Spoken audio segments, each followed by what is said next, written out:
We did it! We have our own studio. It looks pretty pro. It's got very nice equipment in here, and it sounds beautiful. And I thought to myself, what better way to honor the legacy of recording over my whole life by coming in here in this very nice studio and recording with the first mic that I ever had. Yep, we're talking about this bad boy.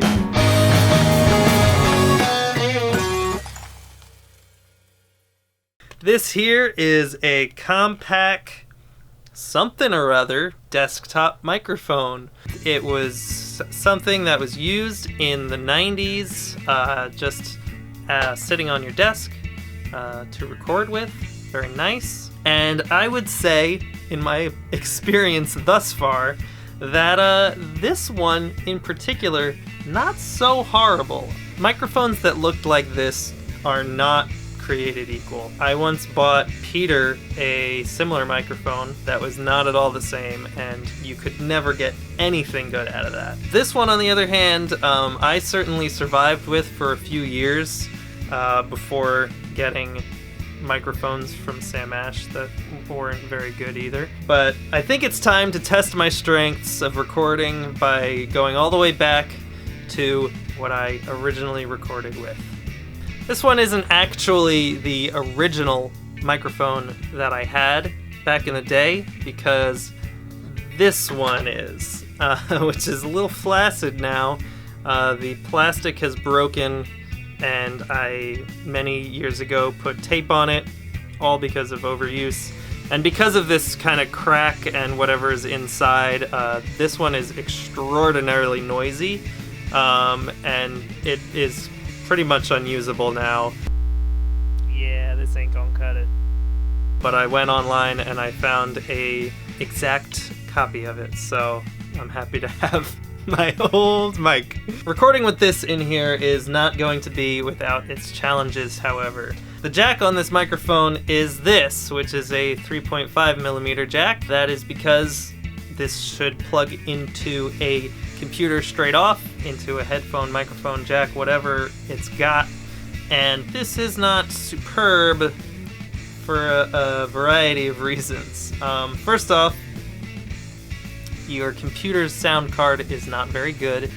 It probably has some noise, so we'd like to avoid using that in general. Number two, this is not a common input jack for professional audio equipment, so we are going to need to find a way around that. And three, microphones like this require what is called plug-in power, which is not the same thing as phantom power. So we need to find a way to deal with that.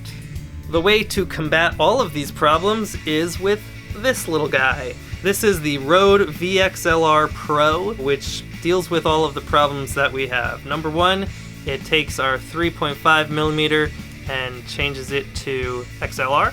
Number two, it has a transformer inside that will convert phantom power from professional audio equipment into the plug-in power that the microphone needs. And also, number three, it will cause it to be a balanced signal from here on back to the source, because it's going to have to pass through quite a few feet of cable. And an unbalanced signal from that microphone might cause a lot of noise. The next problem that we have to deal with is how to record instruments with this mic. This is a microphone that is not going to sound great, and also not going to play well with noise very much. So the first thing we got to deal with is the hardest, which is the drums. For the drums, I experimented with a couple of placements for this microphone. The first thing I did was use this large movable gobo that we have, and placed it on top of it and gave it some space, kind of made it like a room mic that was a little closer than your typical room mic. And I figured this was going to be a pretty standard, like, this is what the mic is going to sound like with the drums, and then we could mess with the placement to try to get more or less of what we want. First, we just had to play with the levels, make sure that it was all good and not clipping, and then we got to take a listen to what this sounded like.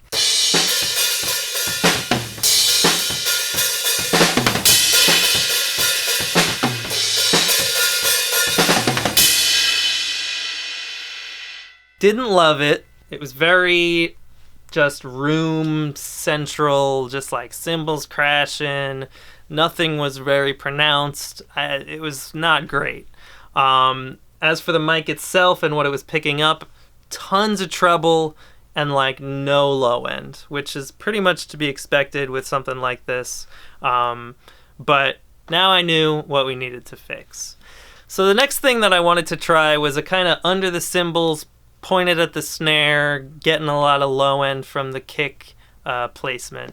I've tried this once before and it went okay with like I think it was a Shure SM57. Of course, I decided to start off by just placing the mic on the kick because I wasn't really sure how I wanted to have it in there, which of course didn't work because the kick moves every time you hit it, so it just fell. It was just making noise and then was gonna fall.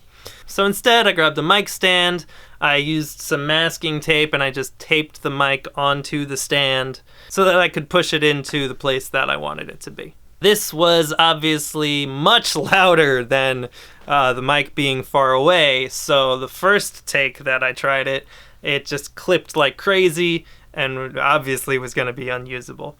So we turned down the gain over here on the preamp, and with that, you know, it didn't sound so bad.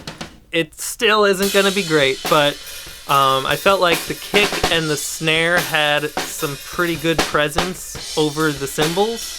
The toms I really don't like. I don't even know how they sound like this. They just sound like a thwack and no tone, which I feel like is strange. But, you know, I felt like this was probably gonna be the one. To not shoot myself in the foot and try everything that I wanted to try, I went with the third idea, which was gonna be overhead. This is a technique that I have previously talked about as being the way to go if you literally only have one mic, and that usually being a Shure SM57. I actually had to grab this amp so that I could place the Rode adapter on it because I didn't want it to just be weighing down on the mic cable. A big issue with that is usually that the kick is a little soft since we're furthest away from it. And with this being a not very low-end mic to begin with, I was worried about that, and I was right. But those cymbals just hit.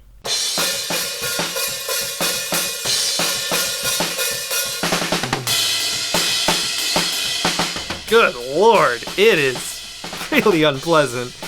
I was not expecting it to sound that bad up there, and for the cymbals to be so much louder up there than they are when the mic was below the cymbals. But yeah, they were way louder up above, so I felt like I could not deal with that at all.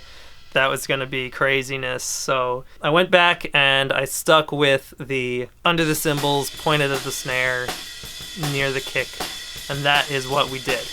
Moving on to the guitar. The guitar was pretty straightforward. The typical idea is just to stick the mic close to the center of the speaker, and you're gonna get, you know, a pretty good sound out of that. So I didn't feel like I was gonna test like angles and distances. I felt like that was all gonna be a little unnecessary, so I was gonna just stick with that, put the mic at the center of the cone, and see what we came out with. This is where the treble of the mic really came into play. I turned down the treble of the amp all the way. The treble was on 0. The bass was pretty high. I had it up probably about 7 or 8, and the mid I had all the way up. I couldn't even tell what it was trying to give me, but it was basically just noisy treble in the start, which was really gross. I recorded 2 types of guitars. I recorded a lead track with a single take that would sit in the center, and then I did my rhythm tracks, 2 tracks, so that I could pan one left and right. This is a technique that I use generally anyway, so I figured it would probably come out the best to do that as well. Next up was the bass, which was a nerve-wracking proposition because so far all I've done is talk about how the microphone has no bass. So that was fun. You know, I did what I could. I did the same thing, stuck the mic center of the cone, played with it until I got something actually pretty good. I kind of liked it.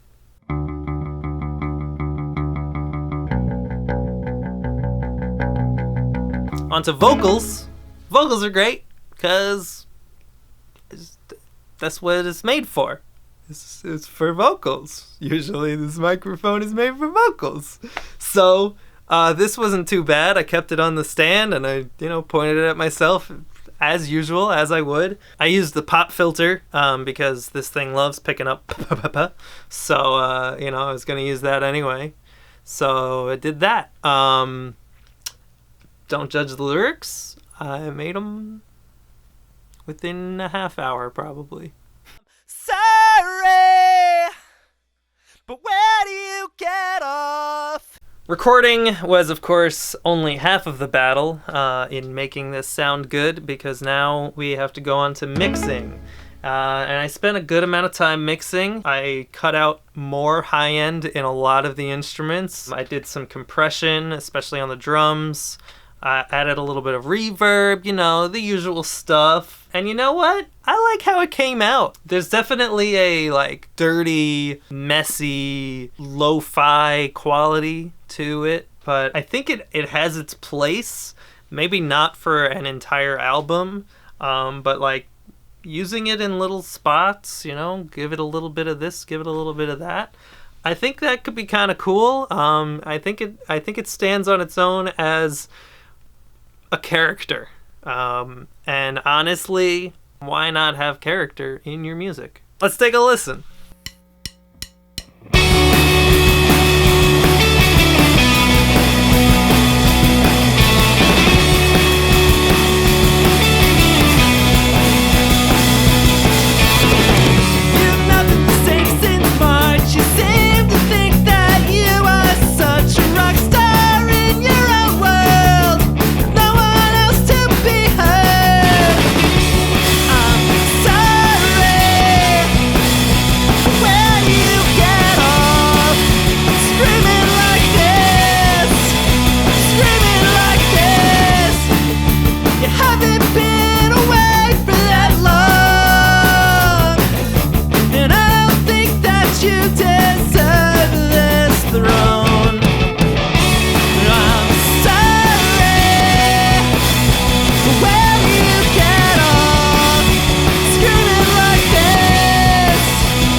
So what do you think? How did it come out? Was it totally unusable garbage? Was it actually pretty impressive? Would it have been better if someone else wrote the song and didn't sound like me? What do you think? Leave it in the comments. Let me know. If you liked it or you hated it, but you enjoyed the process, leave a thumbs up. You can subscribe. We're trying to do some more videos like this in the future. And thank you so much for watching. Goodbye.